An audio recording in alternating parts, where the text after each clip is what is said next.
शंभूराजे, चारित्र्य संपन्न मनुष्य कोण? त्याची लक्षणं कोणती?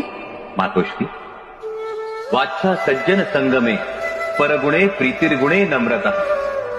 म्हणजे सज्जनांच्या सहवासाची इच्छा, दुसऱ्यांच्या गुणांविषयी प्रेम, गुणवंत असूनही नम्रता, विद्येची आवड, स्वतःच्या पत्नीविषयी प्रेम, विकारांवर ताबा ठेवण्याची शक्ती आणि दया, हा ज्याचा स्थायी भाव तो चारित्र्य संपन्न. लोक कुठला? गुणी माणसाची भेट, काय श्रेष्ठ नाही? मूर्खाची संगत. खरा शूर कोण?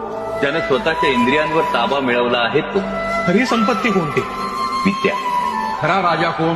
ज्याच्या आज्ञा सर्वजण पाळतात आणि ज्याच्यामुळे स्त्रीच्या डोळ्यातील भय नष्ट होतो, तो खरा राजा. छत्रपती शिवाजी